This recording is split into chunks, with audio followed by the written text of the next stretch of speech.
ओम साई राम।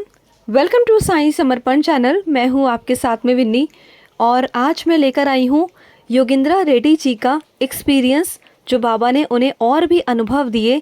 अभी last video में उनका आपने एक्सपीरियंस सुना कि कैसे बाबा ने उनकी ज़िंदगी में खुशियाँ दी, कैसे बाबा ने उनके ज़िंदगी का खालीपन, अकेलापन दूर किया और उन्हें इतने अच्छे हस्बैंड दिए। तो वो मैंने आपको पार्ट 1 में बताया था, जो बाबा ने अनुभव दिए।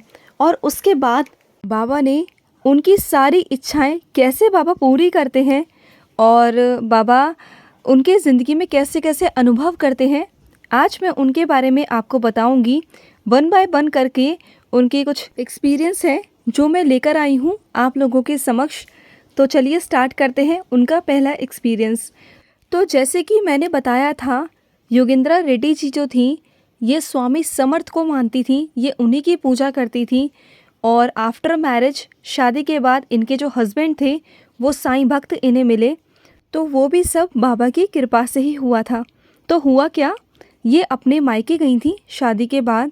ये अपने मायके गई तो इन्होंने अपने मायके में क्या देखा कि मंदिर में साईं बाबा का स्वरूप रखा हुआ है और उस पर धूल मिट्टी जमी हुई है। ये तब की बात है जब साईं बाबा इनके लाइफ में नहीं आए थे, सिर्फ इन्हें साईं भक्त हस्बैंड मिले थे और ये स्वामी समर्थ को ही मानती थी।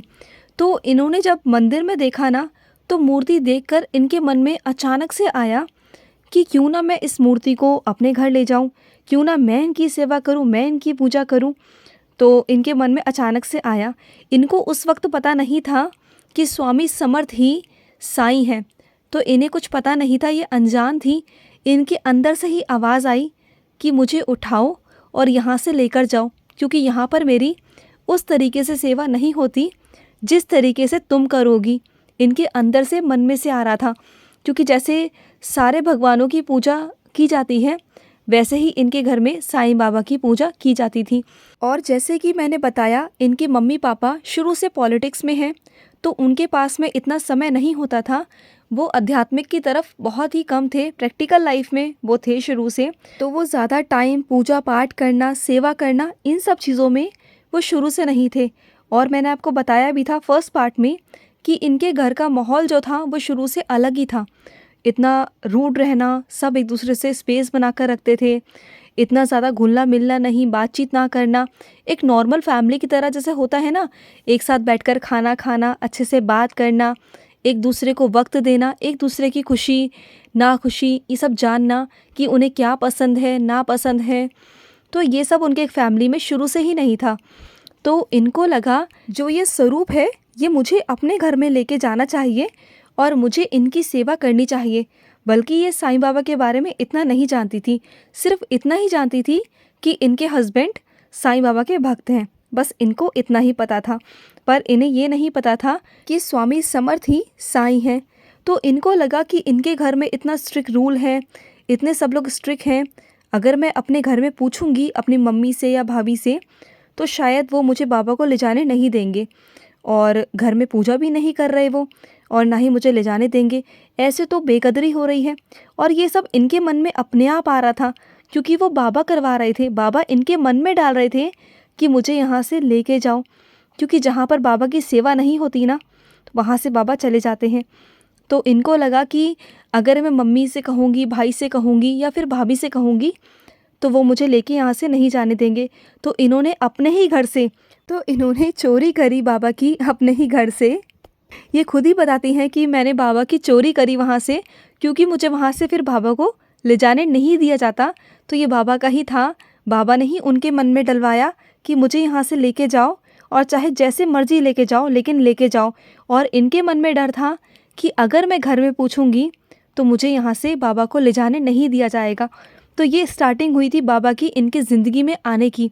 वैसे बाबा तो इनकी ज़िंदगी में शुरू से ही थे, बचपन से ही आ गए थे, लेकिन वो किसी और रूप में उन्हें पूछ रही थी। तो बाबा उन्हें साक्षात रूप में अपने दर्शन देना चाहते थे, अपने बारे में बताना चाहते थे, उन्हें अनुभव देना चाहते थे। तो जो योगिंद्रा जी थी वो चुपचाप वहाँ से बाबा को उठाकर ले आई अपने घर पर और उनकी सेवा करना शुरू कर दिया, पूजा पाठ करना शुरू कर दिया, उनका स्नान कराना शुरू कर दिया। और उनके हस्बैंड तो साईं भक्त हैं ही, तो वो बहुत खुश हो गए थे। फिर दोनों हस्बैंड वाइफ मिलके रोज़ बाबा की पूजा करना, उनकी सेवा करना इसी में लग गए थे। तो ये देखिए बाबा का पहला कदम उनके घर पर जो हुआ, ठीक है। तो उनके घर में बाबा ने किस तरह से प्रवेश किया, क्योंकि जब बाबा को अपने बच्चों की ज़िंदगी में लीलाएं करनी होती है ना, तो बाबा पहला कदम अपने बच्चों के घर में रखते हैं। वो स्वरूप के ज़रिए रखते हैं, कभी उदी के ज़रिए तो कभी साईं सा चरित्र के ज़रिए।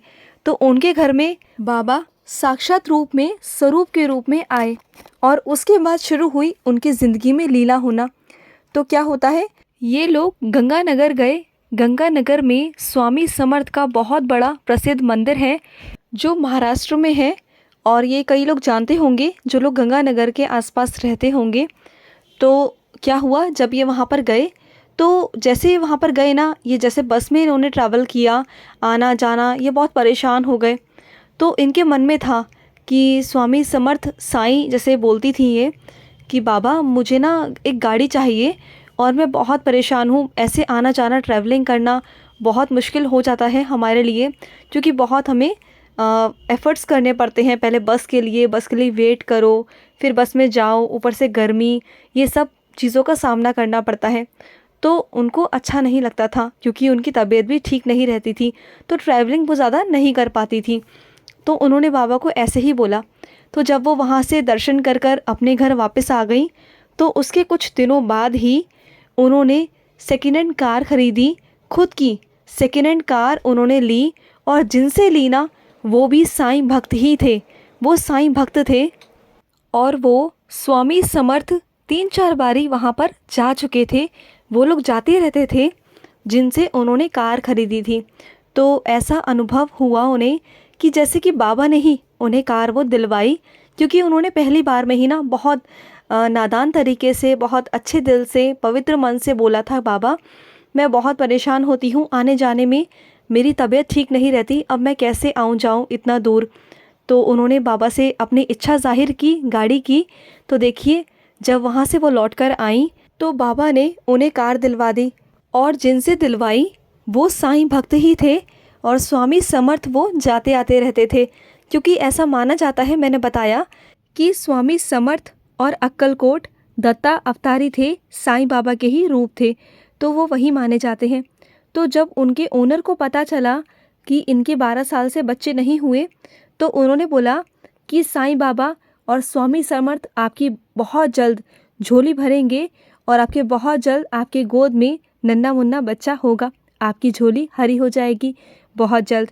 तो ये सब मिरेकल नहीं तो क्या है, ये चमत्कार नहीं तो क्या है कि वो एक अनजान इंसान था, वो भी बाबा का भक्त निकला।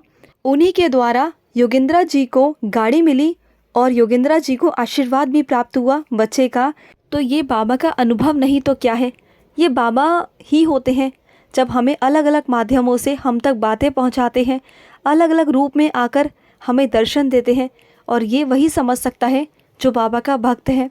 और ये लीला उनकी यहाँ भी ख़त्म नहीं हुई, आगे क्या हुआ उनके साथ, अभी लास्ट संडे वो और उनका हस्बैंड जो थे वो हैदराबाद में ही पैदमा टेम्पल है, बहुत ही फेमस टेम्पल है वो बताती हैं।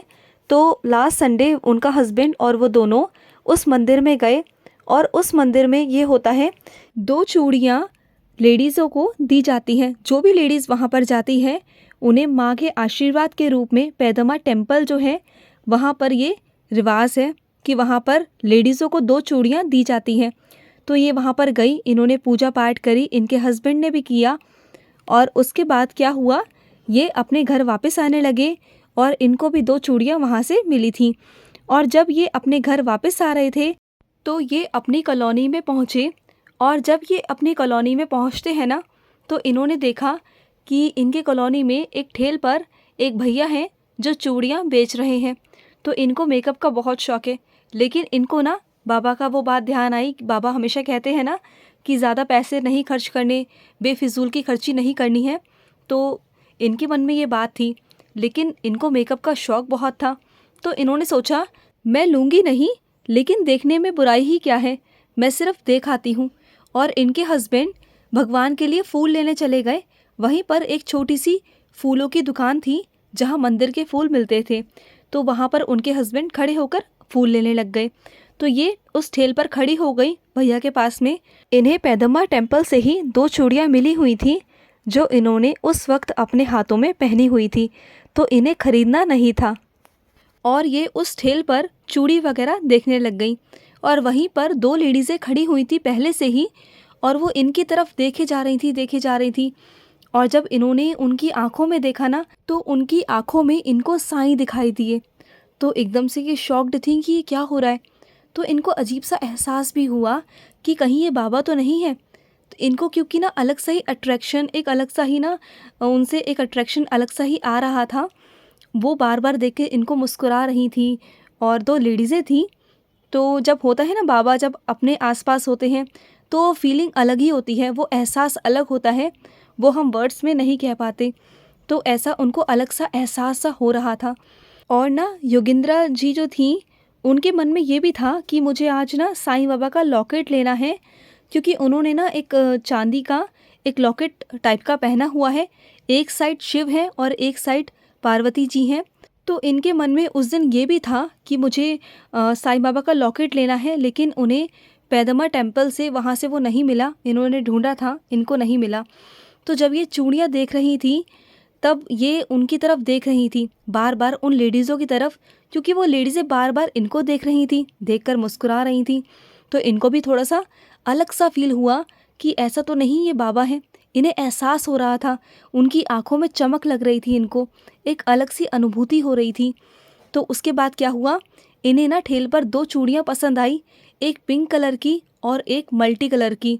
तो इन्होंने कहा तो नहीं, लेकिन सिर्फ मन ही मन ये सोचा कि मुझे ये चूड़ियाँ बहुत पसंद है, लेकिन इनको लेनी नहीं थी, क्योंकि ये बाबा को मानती हैं, तो बाबा जो कहते हैं वही इन्हें करना होता है। तो जैसे बाबा कहते हैं ना कि बेफिजूल के खर्च नहीं करना है, तो इन्होंने यही सोचकर इन्होंने नहीं खरीदना था, सिर्फ ये तो देखने चली गई थी। तो इनके मन में था कि इनको वो पिंक कलर की और वो मल्टी कलर की जो चूड़ियाँ पसंद थी, वो इनको पसंद आई थी। तो क्या हुआ, जो वो लेडी थी ना, वो अपने आप इनको बोल पड़ी, अरे जो तुम्हें चूड़ियाँ पसंद है ना, वो चूड़ियाँ मैंने ले ली हैं। और वही उन्होंने चूड़ियाँ ली, पिंक कलर की और वो मल्टी कलर की, जो योगिंद्रा जी को पसंद थी। अब सोचिए कि ऐसा कैसे हुआ, जो चूड़ियाँ उनको पसंद थी योगेंद्र रेड्डी जी को, और वही चूड़ियाँ उन्होंने खरीद ली। और ख़रीदने के बाद वो लेडी उनसे कहती हैं योगेंद्रा जी से, जो चूड़ियाँ आपको पसंद थी ना, वो मैंने ख़रीद ली है। तो एकदम से वो शॉक्ड कि अरे ये क्या, ये कैसे बोल रही हैं। तो उसके बाद क्या हुआ, इनके मन में जैसे मैंने बताया ना कि साईं बाबा का लॉकेट लेने का इनके मन में था। तो वो लेडीज़ पता है क्या बोलती हैं इनके लॉकेट को देखकर, अरे वाह, आपका लॉकेट तो बहुत सुंदर है, इसमें तो शिव शक्ति है, ये तो बहुत सुंदर है। और उन्होंने एक बार नहीं 4-5 बार बोला, ऐसा उन्होंने बोला। तो उस वक्त भी इनको कुछ समझ नहीं आया। फिर उसके बाद वो लेडीज़ पूछती हैं इनसे, अच्छा आप ये बताइए पैदमा टेम्पल कहाँ है। तो इन्होंने कहा कि मुझे इतना रास्ता तो नहीं पता, लेकिन वो मेरे हस्बैंड शॉप पर फूल वगैरह ले रहे हैं, आप उनसे पूछ लीजिए, वो आपको एड्रेस बता देंगे। जबकि पैदम्बा टेम्पल जो है, ये बताती हैं इतना फेमस है कि वहाँ पर कोई भी बता सकता है और कोई भी ईज़िली वहाँ पर पहुँच सकता है, बाय ऑटो, बाय रिक्शा, कैसे भी आप वहाँ पर पहुँच सकते हैं। और वहाँ पर काफ़ी बोर्ड वगैरह भी लगे होते हैं, मैप के ज़रिए भी जा सकते हैं। आजकल तो गूगल मैप का बहुत ही ट्रेंड चल रहा है, तो गूगल मैप के थ्रू भी जा सकते हैं।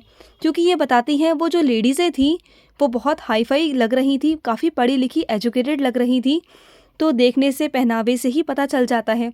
तो इन्होंने सोचा कि जब वो लेडीज़ें इतनी पढ़ी लिखी हैं, इतनी एजुकेटेड हैं, तो वो मुझसे क्यों ये एड्रेस पूछ रही हैं। तो उनके हस्बैंड ने फिर भी उन्हें एड्रेस बता दिया, और एड्रेस बताने के बाद वहाँ से वो चली गई। फिर इन्हें एकदम से एहसास हुआ कि अरे वो बाबा थे क्या, वो बाबा ही थे, क्योंकि वो बार बार वो जो लॉकेट की तरफ वो बोल रही थी। तो उन्हें ऐसा अंदर से एहसास आया, अंदर से उनके मन में जवाब आया योगेंद्रा जी के, कि जो मैं साईं बाबा का लॉकेट लेने की सोच रही थी, तो बाबा ने मुझे ये बोला है कि मेरा लॉकेट ढूंढने की कोई आवश्यकता नहीं है, जो लॉकेट तुम्हारे गले में है शिव शक्ति का, वही सर्वोत्तम है, उसे ही पहनो। तो बाबा ने इनको इस तरह से गाइड किया, इस तरह से बाबा ने इनको इशारा देकर बाबा ने इनको उत्तर दिया, मन ही मन इनको उत्तर आया, क्योंकि बार बार वो लेडी उस लॉकेट की तरफ ही इशारा कर रही थी। और कहते हैं ना पहले बाबा हमें इशारा देते हैं, संकेत देते हैं, फिर हमें उसका उत्तर भी देते हैं। तो बाबा ने इन्हें उत्तर इस तरीके से दिया कि जो लॉकेट तुम्हारे गले में है वही लॉकेट सबसे सर्वोत्तम है, उन्हें ही पहने रहो। मुझे ढूंढने की या मुझे पहनने की कोई आवश्यकता नहीं है, क्योंकि मैं तो तेरे साथ ही हूँ, हमेशा तेरे साथ हूँ, हर रूप में हूँ, मैं तो शिव शक्ति के रूप में भी हूँ। इनके मन में ऐसा उत्तर आया और ये बहुत खुश हो गई। फिर इन्होंने अपने हस्बैंड को बताया। इनके हस्बैंड भी साईं भक्त हैं। उन्हें भी बहुत खुशी हुई कि साईं स्वयं खुद आए और साक्षात रूप में दर्शन देकर गए। ये एहसास इन्हें हुआ, योगिंद्रा जी को हुआ, क्योंकि बाबा का एहसास ना उन्हीं को होता है जब बाबा उनके पास आते हैं। जो साईं के सच्चे भक्त होते हैं उन्हें ही बाबा का एहसास होता है, वही समझ पाते हैं। जब बाबा उन्हें अनुभव देते हैं, जब बाबा हमारे सामने आते हैं ना, तो साईं भक्त ही समझ पाता है कि बाबा कब आते हैं और कब जाते हैं। तो हम साईं भक्त हैं और हमें पूरा विश्वास है कि बाबा स्वयं आते हैं और बाबा हमें दर्शन देते हैं। और वो बहुत बहुत खुश हुई ये देखकर कि बाबा उन्हें स्वयं दर्शन देने आए और बाबा ने उनकी सारी इच्छाएं पूर्ण करी। अब मैं इसके आगे वाला एक्सपीरियंस और बताने जा रही हूँ। वो एक बहुत छोटा सा एक्सपीरियंस है, आप ज़रूर सुनिए। क्या हुआ, इनके घर के पास में एक साईं टेम्पल है और उन्हें इस बारे में बिल्कुल भी पता नहीं था। तो एक दिन इनके नोन में एक आंटी हैं, उन्होंने कहा कि वहाँ पर जाना, वो टेम्पल बहुत अच्छा है साईं का, आप वहाँ पर जाना। तो जैसे ये लेडीज़ होती है ना, दोनों हाथों में कड़े पहनना, तो ये दोनों हाथों में वैसे तो एज़ यूजुअल कड़े वड़े पहनती हैं, इनको शौक़ है मेकअप करने का। तो इन्होंने राइट हैंड में ही कड़ा पहना हुआ था, लेफ़्ट में नहीं पहना हुआ था।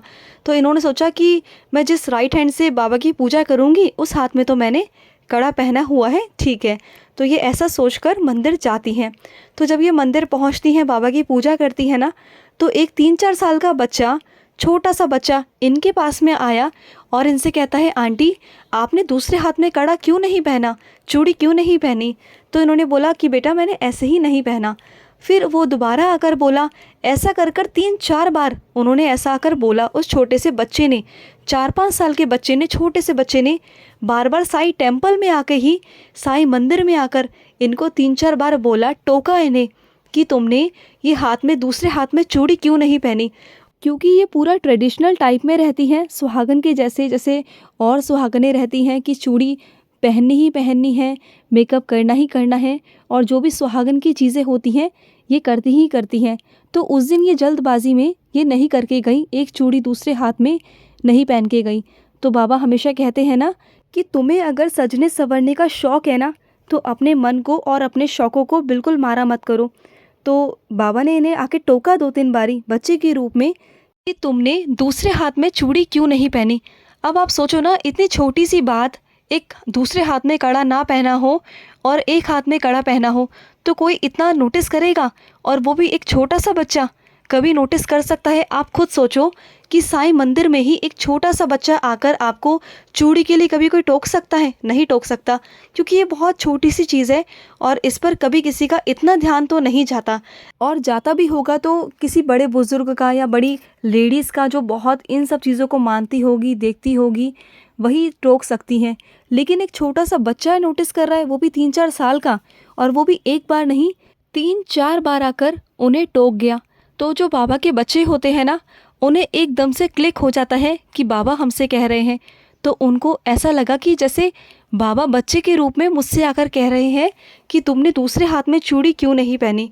तो उनके मन में ये चल ही रहा था। जैसे ही वो मंदिर से पूजा कर कर बाहर निकली, तो मंदिर के सामने ही एग्जीबिशन लग रही थी और वो उस एग्जीबिशन में गई। वहाँ पर बहुत सुंदर सुंदर चूड़ियाँ थी। उन्होंने वहाँ से चूड़ियाँ खरीदी और वहाँ पहनी। तो देखिए, बाबा हर चीज़ का ध्यान अपने बच्चों का रखते हैं। किस तरीके से बाबा उनकी ज़िंदगी में आए, किस तरीके से बाबा ने उनकी सारी इच्छाएं पूरी करते जा रहे हैं, चाहे वो छोटी हो, बड़ी हो, कैसी भी हो, बाबा वो हर इच्छा उनकी ज़िंदगी में पूरी कर रहे हैं। सबसे बड़ा तो उनकी ज़िंदगी का खालीपन जो उनके हस्बैंड के रूप में उन्हें मिला, जो साईं भक्त हैं, वो बाबा ने उन्हें तोहफे में ज़िंदगी भर का जो तोहफ़ा दिया बाबा ने, वो तो योगिंद्रा जी के लिए बहुत ही अनमोल है। और बाबा किस तरह से उन्हें बार बार आकर उनकी ज़िंदगी में उनकी सारी इच्छाएं पूरी करते हैं, उन्हें बताते हैं, उनका मार्गदर्शन करते हैं। जो चीज़ें वो भूल जाती हैं उन्हें याद भी दिलाते हैं। बाबा हमारे साथ में भी ऐसा करते हैं। जो चीज़ हम भूल जाते हैं ना, बाबा हमें याद दिला देते हैं। तो उनकी ज़िंदगी में ऐसी ही प्यारी प्यारी लीला हुई हैं और आगे भी अगर होंगी तो मैं ज़रूर लेकर आऊँगी। अगर आपके भी कोई अनुभव हैं तो आप भी हमारे साथ शेयर कर सकते हैं, जैसे कि योगिंद्रा जी ने हमारे साथ किया। तो स्क्रीन पर चल रहे नंबर पर आप हमारे साथ शेयर कर सकते हैं अपने अनुभवों के ज़रिए। सब साईं भक्तों को अपना प्यार, बाबा का अनुभव सब पर बरसाइए, जिससे कि बाबा की कृपा और भी बच्चे ले पाएँ। तो चलिए मिलते हैं नेक्स्ट वीडियो में। तब तक के लिए मैं लूँगी समाप्ति। ओम साई राम, जय साई राम।